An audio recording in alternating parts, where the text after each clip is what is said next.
sometimes in my personal relationships, we have this subtle expectation that we're supposed to have it all figured out in order to be able to serve others.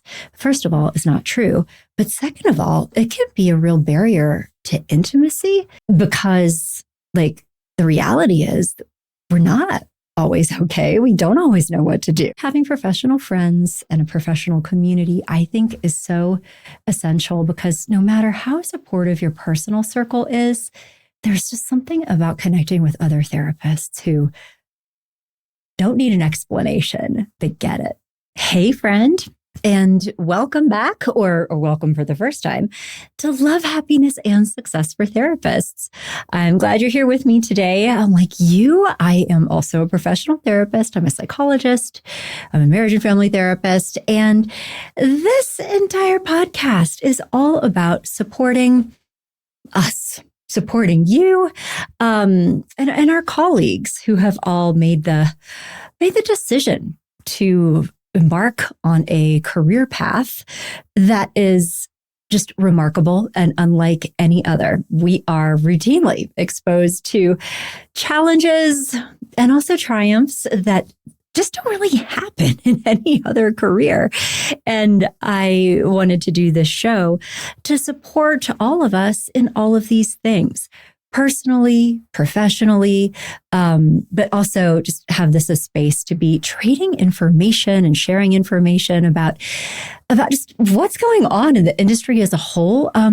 Particularly because I think one of the interesting things about this profession is, first of all, we therapists tend to be introverts, but secondly, that we are, just sitting in a little room all day talking to our clients, and I think that feeling a little isolated and disconnected sometimes can be one of the experiences, one of the byproducts of this profession. And so when we're all in our little silos, kind of doing our own thing, we can lose some of that community, some of that hive mind consciousness that I personally have come to believe is a really important part of our being able to not just stay in this profession, but ideally flourish and be happy and well and enjoy our jobs and do great work. Because of being a therapist and some of the unique life experiences that I have had in this profession, it's changed me. It has changed me as a human. I am not the same person that I was before I embarked on this particular career path. I often just sort of muse out loud on LinkedIn because over the last year or so, I have discovered to my delight this vibrant professional community of therapists on LinkedIn that has just been such a treasure for so many reasons. But I posted about this on LinkedIn, like, does anybody else feel this way, or sharing some experiences? And it opened up such an interesting conversation of colleagues sharing just some thoughtful, real, hilarious, relatable experiences. Being a therapist changes us. Sometimes in ways that we can expect, but also sometimes in ways we could never have predicted, even if you're carrying a crystal ball, magic 8 ball, DSM, right? It's just hard to really understand what's this going to be like. And also, if you happen to be tuning into this as an early career clinician, or if you are in grad school or even thinking about entering the profession, welcome. And I hope that you get some insight around what this particular career path is actually like. So, first of all, when I posted what I did about my experiences, one of the first things that I shared for my own perspective is the way that being a therapist has changed some social situations for me. And some of them are really funny. And like a lot of people chimed in here. But so one of the things that I've noticed personally is that when I am at a social gathering now, talking to people that maybe new people, acquaintances, or just having been introduced to someone. There's like this whole classic therapist party trick, like so much fun, with somebody innocently asked, like, oh, so what do you do for a living? You've been chatting for a little while. They're like, oh, what do you do? And you tell them that you're a therapist. And then it's like the vibe just totally changes. I mean, your wrath evaporates. I mean, I've watched people do this like anxious response. They're like, wait, have you been analyzing me this whole time? Like their pupils dilate a little bit. You can tell they're like replaying every single thing they just said to you, and maybe feeling a little like, and they're sweating. And you did not assess them. You do not diagnose them. You do not have magical powers. You can't read their mind. But like there's this thing that can shift socially. So I just commented that was something that I have become aware of, this like heightened anxiety in some relationships coming from others. And it was actually quite validating that other therapists were like, oh my God, me too. One friend online, people ask, can you read my mind? And also, it brought up some really interesting conversation. And I don't know if you have experienced this, about another social thing that can happen that can really, change our experience of just like being people in the world, is when acquaintances or friends overshare. Like really, as soon as people find out you're a therapist, go into deep things. Like you're trying to grab a latte, you're at the Starbucks counter making chit chat and mention what you do. And like all of a sudden, barista is unloading about like attachment issues. That when I was 4, my parents got divorced, like all this stuff. And right.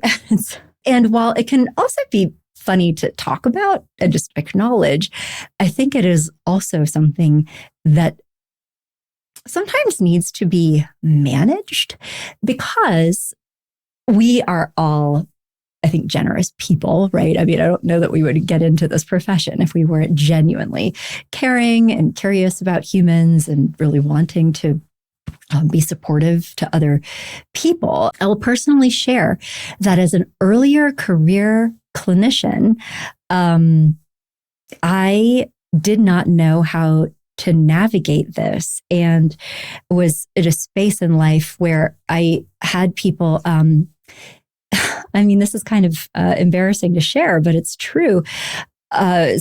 People would sometimes enter into friendships with me, and then I would spend a lot of time with them. We're talking about intimate things and, just kind of feeling like developing a relationship. But only afterwards, after several times of hanging out with them, just realizing that it felt really one-sided. It felt kind of draining. It felt like they were utilizing their time with me the way that one would utilize their time with a paid therapist. And I needed to put a stop to that and set boundaries in those relationships. Again, I think one of the things that also happens to us in this profession, because it is so other-centric many of the time, is that we can, if we're not paying attention, start to become detached a little bit from our feelings, who we are, what's going on with us, because we spend so much of our time seeing the world through other people's eyes, like seeking to understand how they feel, how they think about things, right? And so that is also a well-developed ability that is forged in the therapy room for us, that is of important competency to have as a therapist. And it's something that develops over time, but it also changes us. Like we can't not do that in some ways in our personal lives, but we need to be aware of it and notice when, like, kind of what mode we're in, and getting reconnected with our feelings is a really important first part of that. That also then followed up by some thinking about how you want to manage those situations, perhaps differently going forward, or perhaps not, right? You can also make a choice to say, I want to be that person in this person's life, or, I really don't mind having these little conversations now and then if it helps somebody else, or if I could, be of service to them. So that is a personal decision that is every individual person's to make, right? So there's no right or wrong way to do that. So that's one thing that can change coming into this profession, are some of those social boundaries. But the other thing that I have noticed, well, there are a lot of things that I've noticed, and I'm so grateful to have the conversation and perspective with a lot of other people about the changes that they've experienced, is related to feeling kind of more compassionate and psychologically flexible with many people in the world, right? Like, I think that prior to becoming a therapist, and I've heard a lot of this in my community, is that before the experiences that we have in the therapy room, it can be easier to formulate opinions or judgments about people. And I think I noticed this with my friends and family members who are not therapists, that there can be this tendency to compartmentalize people sometimes, that there's good people or bad people. And I'm not talking about like totally black, totally white, but there's this, if somebody behaved badly or in a problematic way, I think people who are not therapists tend to have strong opinions about that and want to classify it maybe along moral terms, right? Or put that into a good behavior, bad behavior type of compartment. Whereas I think that because of my experiences, and again, I hear this from other people, of going all the way in to fully understand somebody else's perspective that is oftentimes very different from my own, right? Like their worldview, their way of thinking about things, and also the formative life experiences that shaped their perspective, that shaped, their why they are the way that they are. I mean, I don't know about you, but I have never sat with a person and gotten to know them deeply as a therapist and not come to fully understand why they make perfect sense in context of their life experiences and their personality, the way they think about things. I mean, it's like, yeah, it makes sense. And I think that because of that, there's this more compassionate and tolerant perspective that many therapists can bring in to understanding other people or other situations, that we are much more comfortable with the gray, with the both and, like understanding that there is always more to the story than what is superficially obvious. I think wanting to dig deeper and go into more intimate places with people because of that. So that's another theme that I noticed, and I could certainly relate to that in my own life experiences, but with other people in my professional community. And I wonder if that has felt true for you as well, that there's this, I don't know, just more compassionate in general with other people. So that's another thing. Now, there are also, I think, some darker places for this. And certainly we could talk about things that are rising to the level of being acutely problematic for us. There are things like becoming burned out. That is a super real occupational hazard for therapists that is multidimensional. There are often many different contributing factors to burnout, and understanding what those are and how to manage them in a very intentional way as part of this job is a really important professional competency. I'm actually going to be releasing another podcast on this topic soon. And also, just side note, one of the things that I have begun doing as part of this Love, Happiness, and Success for Therapists project is a free training series that does award continuing education credits, which I wanted to do because we have to have continuing education credits, right, to maintain our licenses.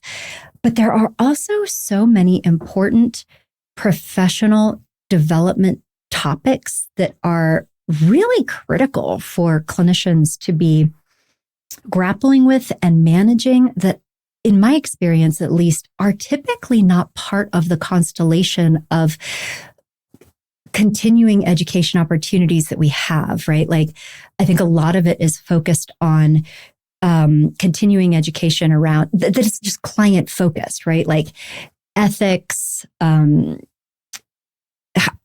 sometimes technology, but oftentimes like how to understand and apply different modalities for the benefits of our clients. Like, that's always part of continuing education, and that's all important. I mean, I think we all have a responsibility to stay on top of best practices and how our field is evolving so that we can continue to be trustworthy, effective, competent partners for our clients. So nothing wrong with that. But I feel like there also has to be a place for continuing education that helps us strengthen ourselves, develop ourselves, how to navigate this challenging profession as people, right? Because without some industry-specific competencies here, what will happen predictably? And I say this as a clinical supervisor. I mean, I've managed a large group practice. I've been responsible for dozens and dozens of clinicians over the years, that their well-being is that without this, this can turn into a profession that is difficult to sustain, that can even be damaging to us sometimes. And so like how do I navigate this has to be part of the discussion. So anyway, in service of this, I started a continuing education series for therapists that is free. And you can access all of those on my website, growingself.com. But very long preamble to share the fact that I am putting together my next, not my very next one, my one after that, we're going to be talking about self-care competencies and how to apply them for therapists. So it'll be a deeper training, and also will award continuing education credits. I haven't set a date for that one yet, but even if you're hearing this podcast after the fact, I always put all those free trainings on my website, growingself.com, available just for, you can access them anytime. But there are also, I think, other ways that this profession can change us and impact us that don't rise to the level of severity or concern as burnout, trauma, but that are also really real and need to be managed in an intentional way. And some of this can come into our own identity issues. And these are subtle. And I think that they can be different for everybody, like depending on the way that they're wired. So I'll share one personal thing related to this, but I'd also be so interested to hear if there are other things that come up for you that are more in alignment with your personality or your core wiring. But I know for me is that since embarking on this profession, sometimes in my personal relationships, with some friends, some family members, not all of them, thankfully, but there can be this subtle pressure that people are always aware of my professional identity. And because of that, I feel sometimes subconsciously, sometimes consciously, that I need to have my act together. I need to be calm. I need to be wise. I need to know what to do, right? The strong one stereotype. And so what this does, though, is that if I become stressed out or anxious or activated or upset about something or not know what to do, having a rough time in some area of my life, I feel like, particularly with some people, I feel inhibited, maybe is the right word, about being as vulnerable as I would probably want to be and sharing like the reality of what's going on, because this subtle judgment that I felt from other people in the past, this like, wait, aren't you a therapist? Don't you get paid by other people for help with their personal problems? And the fact that you're freaking out and don't know what to do and like kind of falling apart. Which, I mean, it sounds harsh, but I've also literally had people say that to me, not in, I think I said it in a much more condescending way than the reality is. But, I've had that reaction from people before. They're like, aren't you a therapist? So that's hard for me. I don't know if that is something that you've experienced in your life because of this profession, but if so, I would love to just like shine a light on that, which like, yeah, this is a thing, but also pull in this, what it can do for us. I mean, if we have this subtle expectation that we're supposed to have it all figured out in order to be able to serve others, first of all, it's not true. But second of all, it can be a real barrier to intimacy, because like the reality is we're not always okay. We don't always know what to do. We don't always have our act like totally together. We are not these perfect humans, even if we are in a professional role where 45, 50 minutes at a time, we are containing all of that so that we can be fully present for another person and be the helper and supporter and confidant that they really need and deserve. We can contain all of this, and appropriately so. But like in our personal lives, can it be okay for us to not be okay sometimes? I want that to be a thing. And I think this is also one of the reasons why it's so important for therapists to have personal, fun, friendship type relationships with other therapists, because one, they are phenomenal listeners, right? Two, if you ask for it, they do usually give good advice. But then also, I think there's this lack of judgment. They're like, yeah, me too. I also feel that way. Or like, I don't get that same, like, what do you mean you got into a fight with your husband? Aren't you a marriage counselor kind of like energy? And so that to me personally is precious. And that right there is one thing that I also frequently counsel supervisees around. Like, I think we all understand, have gotten the memo that it's extremely important for us to have a professional support group. We need to have connections to clinical supervisors or professional mentors, consultation partners, consultation group, colleagues that you can talk to about tough cases or some of the things that are like coming up for you at the job. Like that is part of how we not just remain well, but I think it's also an important part of ethical practice is to be in relationships with colleagues and other practitioners who know us well enough and care about us enough to be able to challenge us or provide different perspectives. Like that's so important. But I think that there's another dimension of this related to our personal well-being that, in my opinion, requires the need to have personal, fun, friendly relationships with other therapists where you're doing many other things besides talking about shop talk, right? I am going to an RV show this weekend with one of my therapist friends. Like, I can't wait. So like to be building that into your life. And if what I'm telling you or sharing right now is opening up ideas or awareness, like, you know what, I do need more personal friends that are therapists. That's just something to note and just to start thinking about how can I create that? You know, reaching out to people that I went to graduate school with or not just like professional networking. Like, can we all agree that that concept is just so exhausting? But like, how do I make friends with people who are therapists? Like having that be a goal. I think that it can be an important part of our personal well-being. So I think that's something to consider.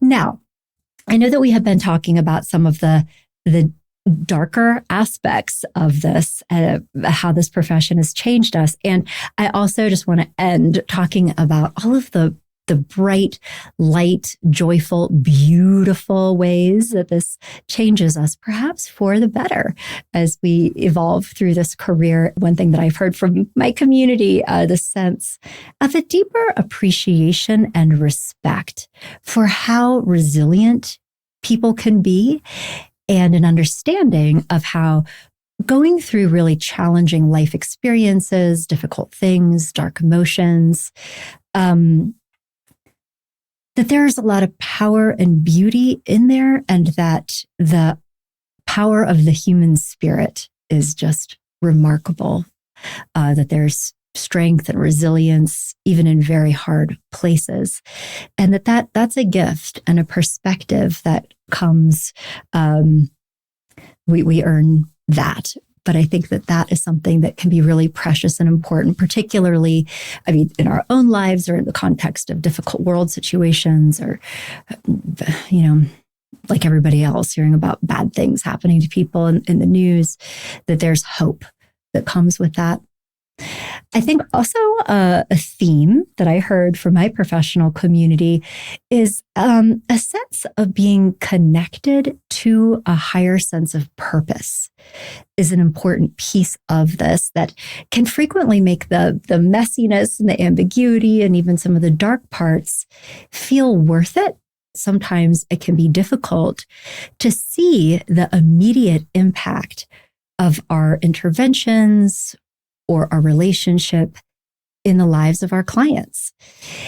And while this can be also challenging for therapists in the moment, because we, in a therapeutic role at least, are rarely, I think, gratified by immediate feedback. Did we do a good job? Is this working? Right? We don't have access to that a lot of the times. That we need to understand that we're really playing a longer term game. This is a long game. It gives us a sense of hope, a connection to something bigger, a larger sense of purpose that is bigger within what we're doing in the here and now, that I believe is beneficial for us therapists in bigger ways. And for some therapists, this can also be connected to a belief system or a spirituality that our work is even in some small way connected to that. So I think that those are ways that the profession can change us for the better. And I would also love to hear your thoughts about how this maybe has changed you for the better in some ways. So anyway, I shared at the beginning of this that I have been amazed at how much of this fun space I have actually discovered on LinkedIn, and how surprised I am. I am having the best time. And I am going to add a link to the conversation with me and others who are talking about these experiences. If you would like to just chime in and share, or, be part of that conversation, would love to have you. So there's that. So anyway, link to the original LinkedIn post is here in the show notes, and also I'm including it in the podcast link. So jump in this pool. We are all figuring it out together. But in the meantime, thank you so much for spending this time with me today. I hope that this conversation was helpful for you. If you're still kind of putting language to this experience, I hope it was beneficial. And I will be back in touch next week with another episode of Love, Happiness, and Success for Therapists.